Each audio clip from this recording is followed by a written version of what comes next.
Marcus Rivera wiped grease from his hands as the familiar hum of anti-gravity engines filled the air above his orbital repair station.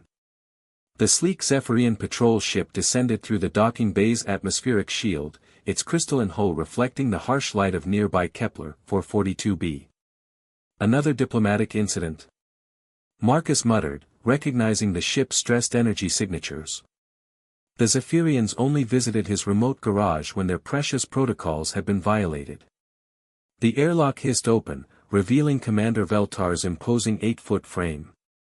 His 4 arms gestured in what Marcus had learned was extreme agitation. Behind him, 2 guards escorted a smaller figure, humanoid but clearly not human, with iridescent skin that shifted between silver and blue. Mechanic Rivera, Veltar's translator crackled, "We present you with Kira Solis of the Wanderer Fleet. She has committed grievous offenses against 17 different species, violated 32 peace treaties, and somehow convinced an entire moon colony to abandon their posts for an adventure. Consider her your problem now." Marcus raised an eyebrow. The girl, she couldn't be more than 20 in Earth years, stood defiantly despite the quantum restraints around her wrists. Her large, violet eyes sparkled with unrepentant mischief. "What am I supposed to do with her?" Marcus asked.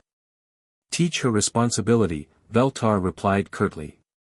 "The Council has decreed that exposure to mundane mechanical work will cure her of these wandering impulses." The alien commander practically spat the last words before turning to leave. As the Zephyrian ship departed, Marcus found himself alone with his unwelcome guest. Kira examined the cluttered garage with obvious disappointment. "So this is punishment," she sighed, her voice carrying a melodic quality that seemed to resonate in multiple dimensions. "Stuck with a primitive mechanic on a backwater station." "Primitive?" Marcus chuckled, gesturing to his workshop filled with fusion reactors, quantum drives, and temporal stabilizers. "Lady, I've rebuilt engines that could crack planets in half." Kira's eyes widened slightly, but she maintained her aloof demeanor. "Then why are you stuck out here?" Marcus paused, considering. "Because sometimes the most interesting problems end up in the places nobody else wants to look." Over the following weeks, Kira proved to be as much trouble as advertised. She reprogrammed his inventory system to compose haikus, convinced 3 different cargo ships to detour 4 scenic routes through asteroid fields, and somehow taught his maintenance drones to perform synchronized ballet. But Marcus noticed something else. Despite her chaotic tendencies, Kira possessed an intuitive understanding of quantum mechanics that bordered on genius.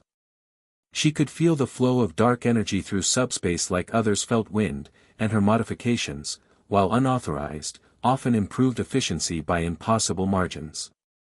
The breakthrough came when a distress signal reached the station. A research vessel had become trapped in a temporal fold near the system's edge, caught between dimensions and slowly being torn apart. Standard rescue protocols would take days, time the crew didn't have. "I could get them out," Kira said quietly, studying the sensor data. "But I'd need something fast." "Really fast?" Marcus looked at his prized possession, a heavily modified racing skiff he'd been tinkering with for years. Its experimental drive could theoretically achieve near-instantaneous travel, but the calculations were so complex that even quantum computers struggled with them.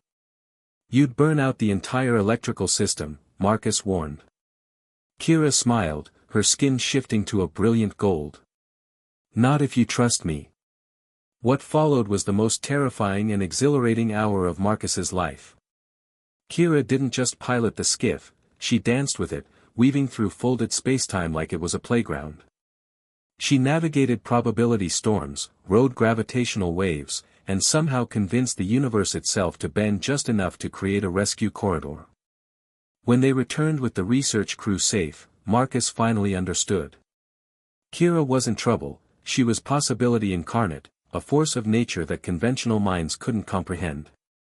"Still think I'm cute trouble?" she asked, exhaustion finally showing in her voice. Marcus smiled, already planning modifications to handle their next impossible rescue. "The cutest." The Zephyrians never came back for her. Some punishments, Marcus reflected, were really gifts in disguise.